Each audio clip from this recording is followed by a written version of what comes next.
All right, folks, so still here at the Outdoor Expo, and we ran into Charles from Barkerville. Yes, sir. Check this out.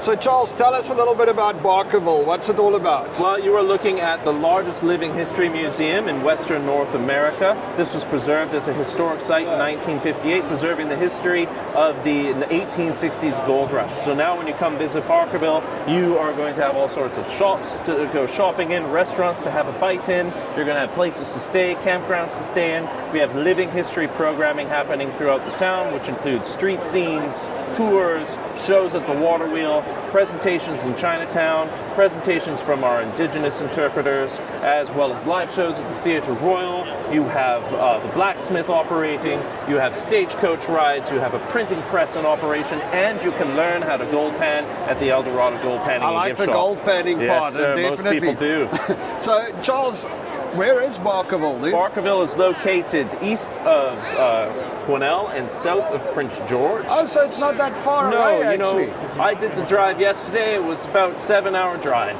Yeah, it was good weather for it as well. We are And open 7 hours for British Columbia is That's nothing, right? absolutely. And so that is where our main season starts May 31st and runs until September 7th this And year. that's your main season, That's but our you main are season. normally open during winter also? People or not? can come through the winter if they want. They can walk through the town. We don't have programs and shops running at that time, but the town is open for people to walk through and All right. read the signs and take in the history that way. Okay, well, that sounds like one of the places. We normally take a trip in summer, so maybe we'll come stay over there one night. Well, I certainly That hope makes you do. sense, man. Yeah, absolutely. All right, so there you go, folks. Barkerville, definitely a place to go and visit. Let's say cheers to Charles. Cheers. From outer Howdy, space. folks. We are here with Adam from outer space. He's got Cosmic Crisp apples. So, Adam, talk to me about your apples. What are you doing here? So I'm basically here on Earth, and we're promoting these apples, Cosmic Crisp from outer space. And this is it's a mix between a Gala and a Honey Crisp, giving you that nice sweetness, but also a little bit of a nice little crunch and a little bit of a bitter taste. But with that sweetness on top, this creates the perfect apple. I am 100% addicted. Ever since I joined the space program last year, I can't stop eating my Cosmic Crisps. It's the only apple I am eating, and I'm telling you, they are out of this world. I would bite this, but I'm using this demo for demo today. Brilliant, Adam. Yes. So where's Cosmic Crisp apples from? I mean, is it made BC, Canada? Where is it from? It is local to North America, Okay. but we're actually from Washington. Okay, Washington. Doesn't matter. It's still good. All right, man. Nice meeting you, and good to learn about Cosmic Crisp apples. All right, folks. Let's say cheers to Adam. Have a good one. All right, folks. We are here with Margot from, how do you say that? TYAX. TYAX. This is Heli-Skiing, Lodge and Heli-Skiing. Not that I'm a big skier, but let's hear what Margot tells us about TYAX. So, well, we're a wilderness lodge up in the South Silkota Mountains. So in summer, we're right on the lake. We're doing all the summer activities, mountain biking, kayaking, anything on a summer activity you can think of. And in winter, we're a heli-skiing operation. Okay, so heli-skiing, I mean, that must cost a damn fortune to go out to go and do a heli-ski. Well, it depends how long your stay is, and it depends on what you want to spend, of course. We've got different packages that offer different price rates. So we've got our single group for helicopters. So we also have our unlimited vertical. Oh, so wow. The more you can ski, the more you get to ski with us. Okay, So, cool. Yeah. I'm more interested in the summer activities. So what happens there? That's just normal lakeside activities in a most Lakeside beautiful activities, setting? Beautiful hikes. We've got a great spa, hot tub, massage, Okay, yoga, anything you can think of.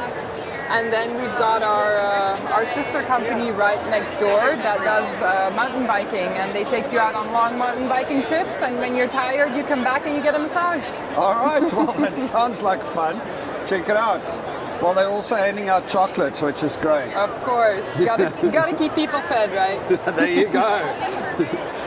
All right, folks, so that's TYAX. Yes. Cheers. Okay, folks, here we are with FX from West Coast Canyoning Adventure. FX, tell us about canyoning and what is it all about? Well, imagine a sport that is for climbers and swimmers together. A sport that includes cliff jumping, rappelling down waterfalls, and exploring a unique ecosystem down a canyon. It's like a full day adventures. It's like exploration at its best. And I can almost guarantee that you're not going to see anybody else in this canyon. Over 75 days last year, 3 days I saw other canyoneers. So it's a very, very unique place, a unique sport. And if you'd like to actually experience the real wild British Columbia, you got to come with West Coast Canyoning Adventures. Okay, and where are you guys based? We're in Squamish, and we offer trips in Britannia Creek and elsewhere. Okay, so that's not too far away. I live in Westman, so it's not too Perfect. far away at all. So the next question, FX. I've got a bit of a dad body, and I'm not the fittest guy in the world. What's your fitness levels needed for canyoning? It's the fitness level is think it as a good hard hike. You'll be tired at the end of the day, but it's a slow sport, meaning we walk, we take our time, and we get to waterfalls, and obviously people are trickling down the rope, so there's like plenty of time to rest. We supply amazing equipment. We're giving you a wetsuit to stay you warm. We give you a harness to go down the rope, and also we're providing you with the best shoes on the market to make sure you don't slip on those rocks. And we have like really big wetsuits to fit people. Oh, is that the wetsuits? Yeah, this is the equipment. I'm just going to ask Georgia to move down a bit. Sorry, Georgia. Oh, hey. Here's the wetsuits. We're supplying. They're designed for canyoning. They are 5 mil wetsuit, 10 mil on the torso. We provide the proper canyoning shoes. They are designed for the sports, and obviously canyoning harness and all the equipment. Nice. All right, so that sounds like an awesome adventure. And are you open all year round, or when is your season? It's a summer activity. Unfortunately, there's not a lot of people who wants to go when it's cold and be in the water. But we operating from June to October. And how long have you guys been doing it? 6 years. Okay. Yeah, but I've been a guide for over 30 years now. All right, so it's not your first rodeo. Awesome. Thanks. Thanks. Cheers. You're welcome. Okay, folks, so we are here with Kim from the Four-Wheel Drive Association of BC, something I'm very interested in. So, Kim, tell us a little bit about the Four-Wheel Drive Association of BC. What do you guys do? What do we do? Well, we're primarily access advocates. So we represent people that drive four-wheel drive vehicles in the backcountry of British Columbia. So Jeeps, 4x4 SUVs and trucks and that sort of thing. We advocate for the access to trails and against gates going up and for gates to come down so we can explore the province. And everything that we do supports that core mandate. And we have 30 partnership agreements around the province on recreation sites. These are the old wilderness recreation sites. Yeah. And we maintain those, clean them up, make sure they're in good shape for the public to use for free. We're all so volunteer. you guys do cleanups and stuff like that as well, and make sure. We're all volunteer organization. We're a non-profit society registered in BC since 1977. We do garbage cleanups. Our members clean up Forest Service roads under urban pressure, so you'll see the garbage piles, and we'll spot those and we'll take care of them right away and get those out of there. We also offer off-road driving education programs to our members, so we have a one-day course on off-road driving, we have a one-day course on off-road recovery, and we have an intermediate winching course that we've just developed, so to learn more about your winch and how it works in the different rigging scenarios. Okay. And then also about, I heard you say earlier something about you've got things that tell you what you need to carry in your vehicle, and so there's a lot of education around off-roading and 4x4ing as well. Absolutely. So when a member signs up, they'll get a member package in the mail, and in that package there'll be a set of lists, recommendation of what you should carry for yourself and what would be nice to have. There's a recommended of what you carry for your vehicle, and then there's some optional things. And then if you're doing more advanced trails, some recovery gear and some tools, perhaps spare parts that you should have for your vehicle. So trying to give people a head start on what to carry when they're going out in the backcountry so they're more resilient. Okay, brilliant. That's awesome. And where can people sign up? People can sign up on our website right here, 4wdabc.ca, and there'll be a join link. $30 per year, It's very, very cheap. Yeah, that's nothing. So that and you get supports us. access to maps and areas where you can and can't Well, drive. we don't do maps. We're access advocates, so Okay. we get another voice behind us. Whenever everybody becomes a member, we have another voice behind us when we speak to government about an issue. So we're currently at about 4,200 members, and we have corporate members that give discounts to our members. So, so Nice. that's that too. All right, folks. So this is Kim from the BC Four-Wheel Drive Association, and thank you for that, man. Yeah, nice to meet you, Kelly. Cheers. Howdy, folks. So we are with Gary from Fish and Duck Sproat Lake Resort, and he's going to tell us a little bit about what's voted the best lake in BC, right? Yep, 2 years ago. All right, let's just tell us a little bit more. Okay, so the Fish and Duck, as you mentioned, voted the best lake in BC. We're 140 kilometers around the outside. It's super clean, super warm, like 78, 80 degrees in the summer, so 27 to 30 Fahrenheit, Celsius. It's the tap water. We got all the salmon run, we got the bear, the eagles, everything there. And we only have 10 boats. So if you just want to be by yourself in the middle of nowhere, you can. And our party beach only has room for 3. So whatever size group, you can get out onto the lake, explore and have fun. We're the warmest place on Vancouver Island. So all you're coming from somewhere warmer, this is a nice place to visit in the summer. So hopefully we'll see you guys out there. For us South Africans, that definitely makes a difference, right? Yeah. And it's not it's not ridiculously expensive either. Yeah, your cost per person runs down to, like, peak season with no discounts is $97 per person. So for a 3-day trip with food and drink, depending on how much you drink, because this is just from our research, most people spend about $400 to $450 for 3 days. Okay, well, you can that's tie not it too in with bad. a trip to Tofino, so instead of just driving all that way for 1 or 2 days, stop and have 2-3 days on the lake and then have a day in Tofino. We're about an hour and a half from Tofino.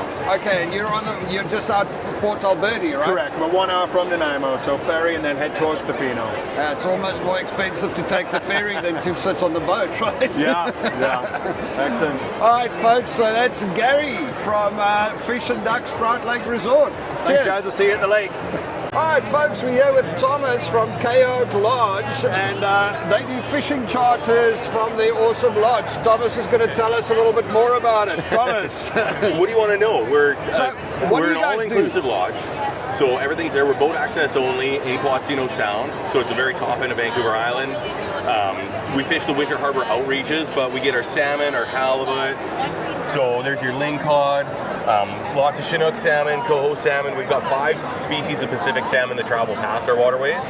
Okay, so is it the North Vancouver Island? North Vancouver Island, yeah. So Alright. this is the very tip of Vancouver Island. That's Cape Scott. Yeah. We're based out of Quatsino Sound. Our lodge is right here in Hecate Cove. Oh, wow. We fish all the way through. This is all our salmon fishing grounds here, all the way down.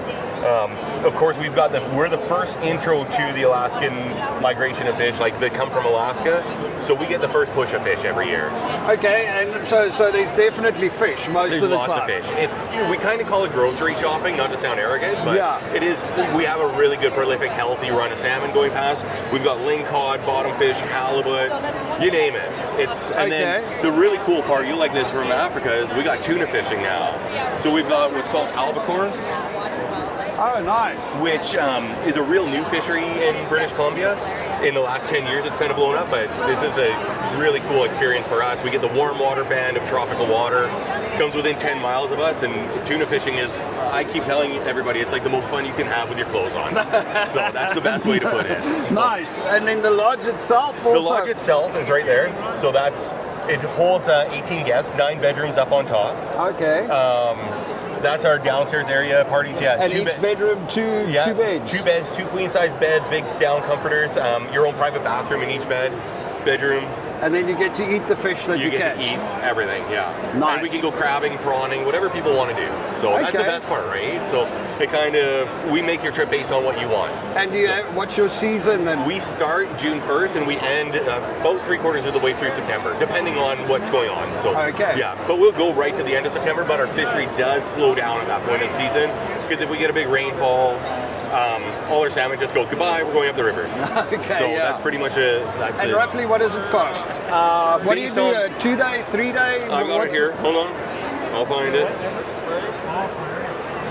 So for 2 days of fishing, for 4 people is $2,700. That's 3 nights. So So we call it a 4-day. So you arrive at 4 p.m. the first day. We pick you up. You get back to the dock, get your gear packed, come down to the dock, watch us cut fish for the day, for the rest of the day, from what we caught that day. Yeah. And then next morning we start at 5:30 in the morning, all of us, because we like being out first light. And then we fish till 3:30 in the afternoon. Come back, and then it's the same routine: cut fish, have a few cold beers. Excellent. Eat a wicked meal. And what happens in the evenings? In the evenings, everybody just relaxes. We've got a whole games room downstairs, so we've got pool tables, foosball, we got the hot tub. Pretty much most guys are so tired, it's like 8:30 at night, they're like, it's bedtime, right? Yeah. Nice. Everybody wants to stay up and party until they fish the whole day. So, Okay, and then it's a second day of fishing, and then the last day you get up. And the fish that you catch, you keep, obviously. It's all, whatever's within limit. So we're allowed 1 halibut a day this year. Sorry. You're allowed 6 lingcod, 6 rockfish, 8 salmon, so 4 chinook, 4 coho per trip. So you're going home with a pile of fish. We cut all the fish. So you can almost take enough fish home to cover the cost of your, because Pretty I mean, much. salmon is If you're ridiculously doing it, the math expensive. right now, $40+ a pound, which it's getting to.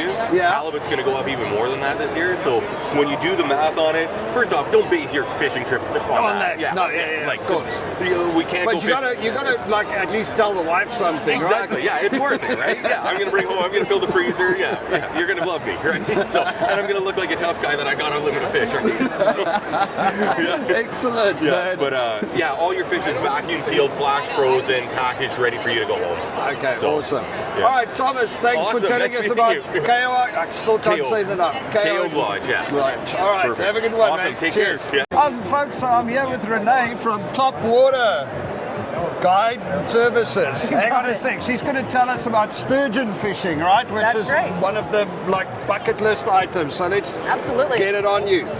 Renee, what is Top Water? So we do guided sturgeon fishing on the Fraser River, Okay. based out of Hope, British Columbia. It's one of the most beautiful places in southern BC to travel to. You can see right here, this fish is almost Jeez, that thing is huge. This thing is 9 feet long. Wow, okay. Well, I suppose you can't throw it on the barbecue after you catch it, right? Absolutely not. All the fishing we do for sturgeon is catch and release. However, it is a great time. We also take you on a trip all the way up to Hell's Gate if you want to. It's 132 kilometers of whitewater rapids, big fish, beach barbecue lunches, all the things. It's a great time. Nice, Yeah. nice. Yeah. Okay, and this is all in Hope. This whole booth here is Hope. So we've got hiking trails, biking trails, rafting, Hell's Gate, and here I am, representing. Well, Hope is definitely one of the fishing. most prettier places in British Columbia, Totally I can say is. that. Yeah. So what's that, a giant mushroom? This is, exactly. That's a giant chanterelle mushroom. That's right. In the fall and in the spring, we do have fabulous mushroom picking. Yeah. Okay, So wild nice. food foraging. So it's something that people here in Canada do often. Is you go out into the woods, you hike around with a little basket, and you pick wild mushrooms, and Yeah, but and I mean, I cook 'em believe up at that home. there's a bunch of mushrooms that you do not want to pick and not eat, the right? ones that make you see things. They just taste good on a steak. Put it that way. All right. Yeah. So sturgeon fishing. I mean, Yeah. what does it entail? You go out on a boat. Yes. Are you kind of guaranteed to catch one, Totally. or is it not? Is it No, hard? totally. It's sturgeon fishing is a challenge for many reasons. One, the terrain you're in, right? So you're running a jet boat into these big canyon walls. On a jet boat. Yeah, that's right. Yeah, fast, Nice. swift water. But yeah, I mean, you're always guaranteed to catch a fish. Now, what size of fish can vary. You could catch a sturgeon that's the size of this pamphlet, just a little tiny baby, right? But these things are prehistoric creatures. They're Yeah. essentially dinosaurs. To hold a dinosaur in your hand is pretty cool. Nice. You know, and then all of a sudden the rod goes off and this thing comes out of the water 3 feet in the air, jumping out of the water, and everyone just looks at each other and goes, "Oh shit!" And it's quite a fight. I mean, it's not just like Absolutely. you don't just Yeah. reel it in. It's a Well, unless workout. you get the little one. the brochure size one, right? That's right. Yeah, yeah. Okay. It's a blast. It's a lot of fun. It's good teamwork, and it's really in Canada here the one place you can come and get your hands on a prehistoric fish like this. Amazing. Yeah. All right, Renee, thanks for telling us about it. Absolutely. Enjoy Cheers. the show. Howdy, folks. So we are with Graham from on One for the Road Brewing Company. So he's going to tell us a little bit about his beer. So I'm not 100% sure why there's beer at the off-road show or the outdoor adventure show, but hey, it does make sense actually when you think about it. Well, this is the beauty of our beer, is that we're for any time and anywhere. All of our beer is non-alcoholic. We brew it. We have a proprietary brewing process so that we brew it up to 0.5% alcohol. So it's something you can drink while you're driving to church on Sunday morning. Oh, nice. Yeah. So you can go biking and have a beer. This is what it's for. All those times when you want to drink beer, but it might not be ideal. All right. And where's your brewery? So we brew in Calgary, Alberta. We use a contract brewer there, and we've been around about 6 years, had a lot of success, won lots of awards, and sold lots of beer. You know what, until not too long ago, I was wondering what the hell's the point of alcohol-free beer, but I'm starting to actually get it nowadays. It's a segment of beer that's really growing. Yeah. And people are finding out that you're getting so much of the experience and the culture and the taste of drinking beer. And you can do it more often, more frequent, wherever you want. Yeah. And it's not like sitting around. I mean, it just doesn't work when you're sitting around trying to have a glass of water while your mates are having a beer. It just doesn't feel the same, right? So if you're not drinking, cheers a glass of milk. It doesn't work, right? You got to cheers beer. So this way you can do it anytime, anywhere, so frequently and much as you want. Okay, brilliant. On One for the Road Brewing, and where are you? So you're from Calgary, Alberta. Yeah, we brew and make it in Calgary, Alberta. We sell in all through BC, Saskatchewan, Alberta. We sell in Manitoba, and we actually do it direct all across the country, all across North America, and even we've shipped to Australia, New Zealand, Europe. Yeah, for sure. So awesome. The beer tastes awesome, by the way. It's delicious. All right, Graham. Thanks for this, man. Cheers. Anytime. Howdy folks, so we are here with Afson from NorthShore Tourism. Vancouver's NorthShore. Let me, Afson, tell us a little bit about NorthShore Tourism. What do you guys do and how do you fit into the whole thing? Okay, so we are a destination marketing affiliate, and we covered the territory from Deep Cove all the way to Horseshoe Bay. That's going to be a little loud. So we're trying to make awareness on the North Shore that not only do we have the mountains and the water sports, but we have galleries, we have dining, we have kids festivals, summer festival, music festivals, film festivals, all on the North Shore. So we have lots to explore.